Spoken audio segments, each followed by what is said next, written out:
বিশেষ করে আজকে আমার যুবক ভাইরা বড় বিভ্রান্ত।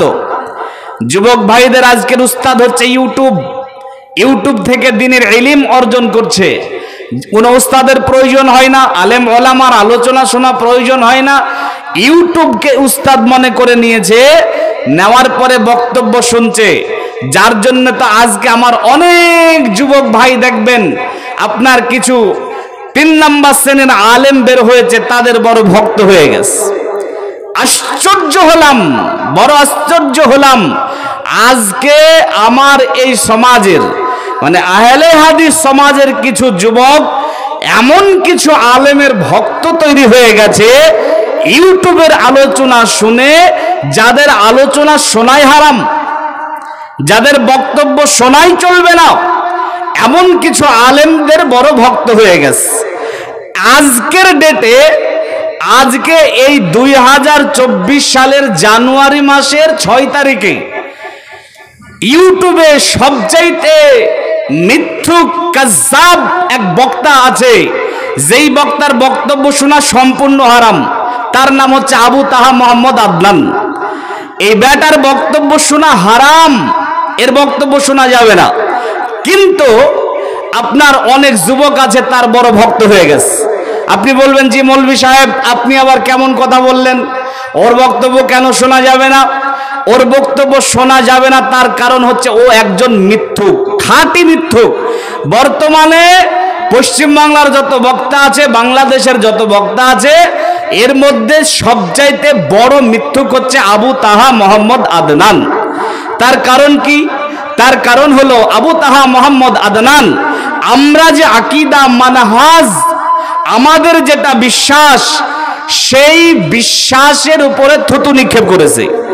আর আবু তাহা মোহাম্মদ আদনানের দাবি হলো আমরা যারা ঘুমটাওয়ালা আলেম আছি, আমরা যারা মাথায় এই পাগ পরি, ফুতা পরি, আমরা নাকি জিহাদের নাম শুনলে পিছনের দিক থেকে পালাই।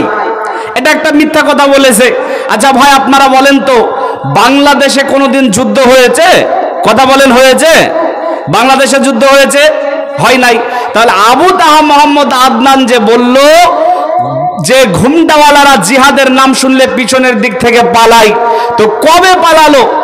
আসলে ও ঘুমটাওয়ালা বলে যাদেরকে টিটকারি মারে, এই ঘুমটার কথা জানে না। আমরা এই ঘুমটা পরি কেন? প্রয়োজনে মাথার ঘুমটাটাকে খুলে, প্রয়োজনে মাথার পাগড়িটাকে খুলে, মাজাটাকে শক্ত করে বেঁধে বাতিলের বিরুদ্ধে যুদ্ধ করবার জন্য সবার আগে আমরা ছুটে যাব।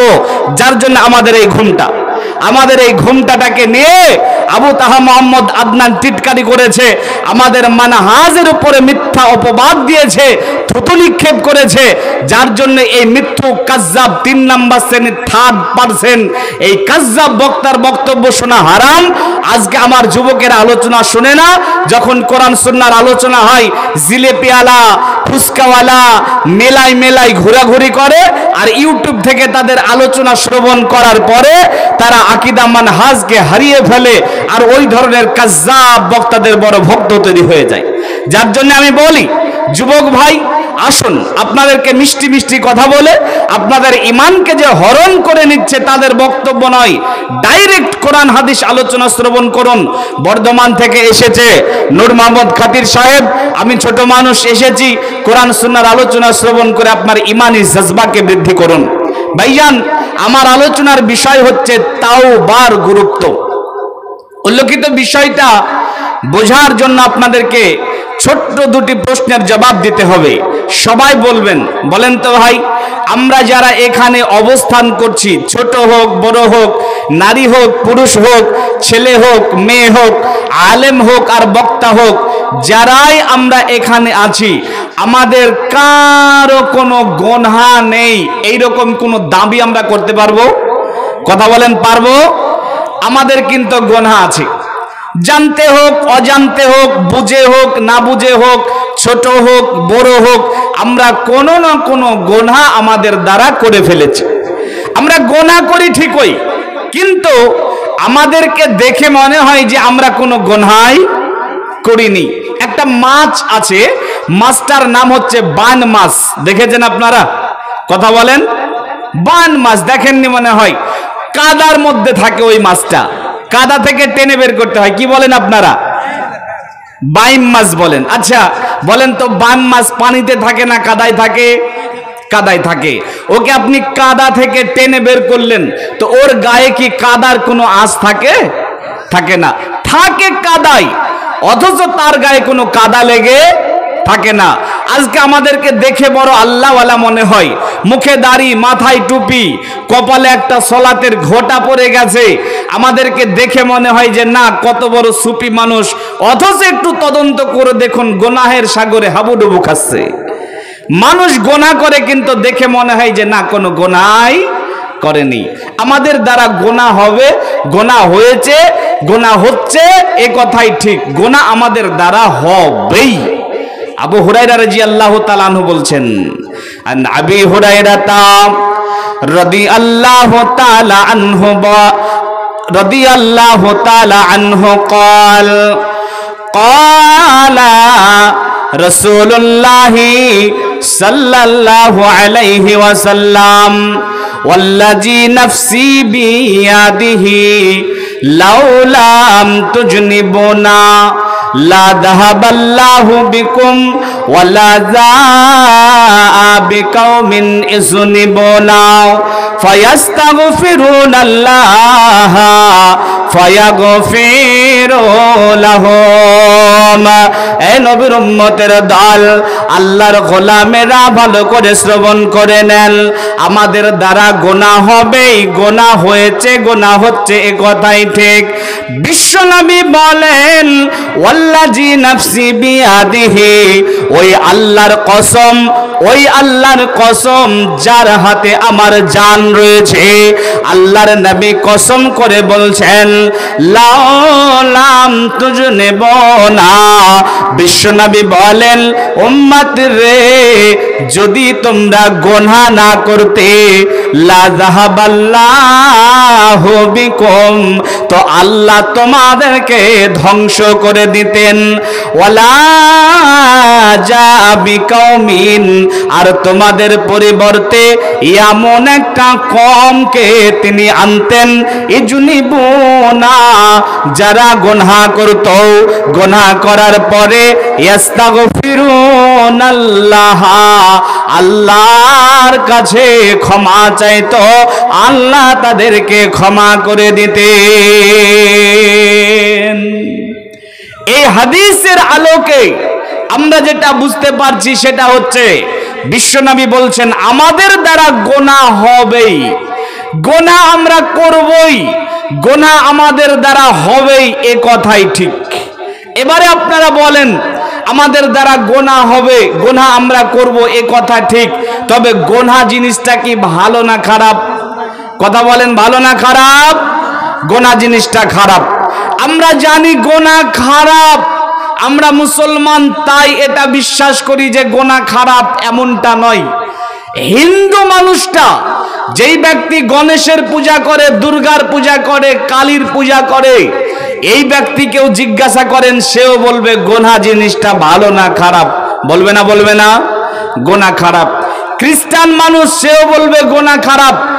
এমনকি নাস্তিক, যেই ব্যক্তি কোনো স্রষ্টাতেই বিশ্বাস করে না, এই ব্যক্তিও বলবে গোনা খারাপ, গোনাটা খারাপ। আমরা এই কথা জানি, কিন্তু ভাইয়া আমরা কি জানি গোনা আমাদের কি ক্ষতি করে?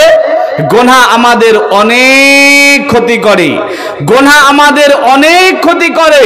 তার এক নাম্বার গোনা আমাদের যেই ক্ষতি করে সেটা হচ্ছে আমাদের ঈমানের ক্ষতি করে। হে নবীর উম্মতের দল, খুব ভালো করে বোঝার চেষ্টা করুন, গোনা আমাদের যতটি ক্ষতি করে তার এক নাম্বার ক্ষতি হচ্ছে আমাদের ঈমানের ক্ষতি করে। যেই ঈমানের বাদৌলাতে জান্নাতে যেতে পারবো, যেই ঈমানের বাদৌলাতে জাহান্নাম থেকে বাঁচতে পারবো, ওই ঈমানের ক্ষতি করে গোনাই। ভাইয়ান, পৃথিবীর মাটিতে এমন কিছু গোনা আছে যেইগুলা করলে আমাদের ঈমান হালকা হয়ে যায়, আমাদের ঈমান কমে যায়। আবার এমন কিছু গোনা আছে যেইগুলা করলে ঈমান একেবারে নির্মূল হয়ে যায়, নষ্ট হয়ে যায়। তাহলে গুনাহ আমাদের এক নাম্বার কি ক্ষতি করলো? ঈমানের ক্ষতি করলো। দুই নম্বরে গুনাহ আমাদের যে ক্ষতি করে সেটি হচ্ছে গুনাহ আমাদের শরীর স্বাস্থ্যের ক্ষতি করে। গুনাহগারদের চেহারার দিকে তাকালেই গুনাহ ভেসে ওঠে, ওঠে না? ওঠে না? কথা বলেন, গুনাহগারের চেহারার দিকে তাকালে গুনাহ ভেসে ওঠে না? একটা গুনাহ বিড়ি খাওয়া, বিড়ি খাওয়া গুনাহ না নাকি গো? নেকি না গুনাহ? অবশ্যই গুনাহ। বিড়ি যে খায় দেখেন না বিড়িখোর, ওর গায়ে এই গুনাহটা ভেসে ওঠে। গুনাহগারের গায়ে গন্ধ, গুনাহগারের জামায় গন্ধ, গুনাহগার যেই ব্যক্তি বিড়ি খাচ্ছে ওই ব্যক্তির চুলে গন্ধ, ওই ব্যক্তির শরীরে গন্ধ, ওই ব্যক্তির পাশে যাওয়া যায় না। ঠোঁটগুলা কালো, দাঁতগুলা কালো, ওই ব্যক্তির কাছে যাওয়া যায় না। তাহলে গুনাহ আমাদের দ্বিতীয় যেটা ক্ষতি করে সেটা হলো শরীর স্বাস্থ্যের ক্ষতি করে। চেহারায় গুনাহটা ভেসে ওঠে, চেহারা থেকে রৌনক জ্যোতিটা দূর হয়ে যায়। চেহারার মধ্যে একটা সৌন্দর্য গুনাহের কারণে এটা আস্তে আস্তে নষ্ট হয়ে যায়। ফজরের আজান হয়েছে, আসসালাতু খায়রুম মিনান নাওম, এই অবস্থায় আমাদেরকে বিছানা ছেড়ে যেতে হবে সলাতে। আমরা সলাতে গেলাম না, শয়তান আমাদের মাথার কাছে আসলো, আসার পর মাথায় হাত বোলায়, গায়ে হাত বোলায়, আমরা শয়তানের কথা মোতাবেক শুয়ে থাকলাম। এমনি করতে করতে যখন সলাতের টাইম চলে গেল তখন শয়তান আমাদের চেহারাতে পেশাব করে দিয়ে চলে যায়। তাহলে গুনাহ করলে আমাদের চেহারা নষ্ট হবে, আমাদের শরীর স্বাস্থ্যের অনেক ক্ষতি হবে, এ কথাই ঠিক। 3 নাম্বার, গুনাহ আমাদের ইলমের ক্ষতি করে। বন্ধুগণ মনে রাখবেন, ইলম হচ্ছে একটা নূর, ইলম হচ্ছে একটা জ্যোতি, ইলম হচ্ছে একটা আলো।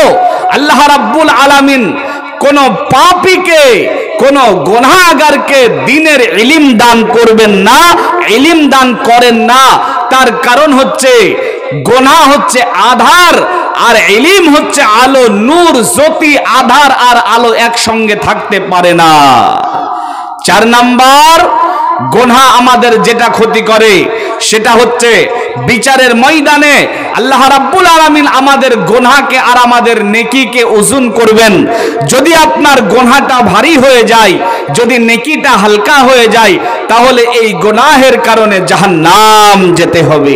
গুনাহ আমাদের এতগুলা ক্ষতি করে।